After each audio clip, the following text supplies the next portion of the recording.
Hello everyone, যারা চ্যানেলটিকে দেখছেন সকলকে স্বাগত।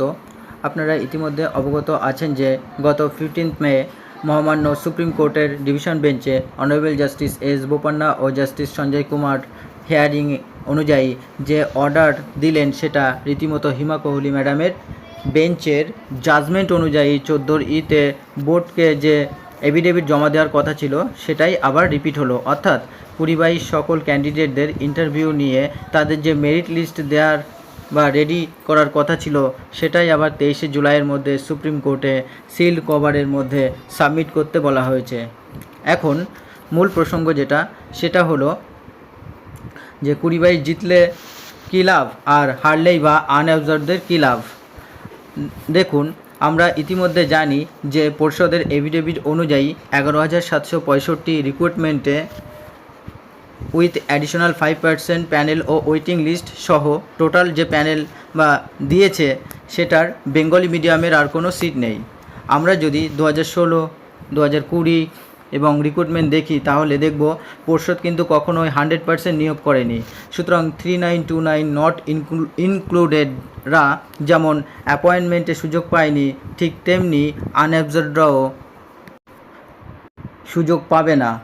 শুধু তাদের চেষ্টা ও অর্থ দুটোই ব্যয় হবে, কারণ একটা রিক্রুটমেন্টে 2বার ইন্টারভিউ হয় না, এমনকি মেরিট লিস্টেও বাদ গেলে দ্বিতীয়বার আর সুযোগ দেওয়া হয় না। যদি তাই হতো তাহলে 3929কে সুযোগ দেওয়া হতো। শুধু তাই নয় যে 2016 রিক্রুটমেন্টে 42,949 ক্ষেত্রে সমস্ত সিট কিন্তু পূরণ করেনি পর্ষদ, যে সিটগুলি অ্যাকচুয়ালি 2014 টেট পাসদের দেওয়া উচিত ছিল। প্রতিটি পরীক্ষায় কিছু কাট অফ রাখা হয় according to reservation rules, SC, ST, ওবিসিদেরও থাকে। এখন কেউ যদি সেই ক্যাটাগরি কাট অফও ক্লিয়ার না করতে পারে তাহলে সে নট কোয়ালিফাইড। এখন কেউ যদি মামাবাড়ির আবদারের মতো বলে আমরা ইন্টারভিউ দিয়েছি সুতরাং আমাদের সকলকেই চাকরি দিতে হবে, সেটা কখনোই বোর্ড করবে না। তাহলে তো পুরো রিক্রুটমেন্ট সিস্টেমটাই পাল্টে দিতে হবে, তাহলে তো কোনো কাট অফই থাকবে না। আর এখন যদি 20-22 কথা বলা হয় সেটা 11,765 প্যানেলের সাথে কোনো সম্পর্ক নেই, এ কথা বোর্ড বারবার বলে দিয়েছে।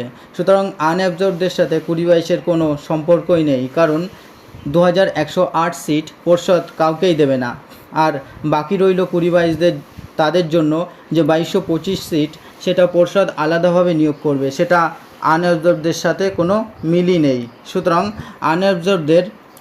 আনঅবজার্ভদের বলবো 20-22 পিছনে পড়ে না থেকে 2108 সিট পর্ষদের কাছ থেকে কিভাবে আদায় করবেন সেটা ভাবুন, কারণ আপনাদের যোগ্যতার পরীক্ষা ইতিমধ্যে হয়ে গিয়েছে যেটাতে আপনারা ফেল করেছেন।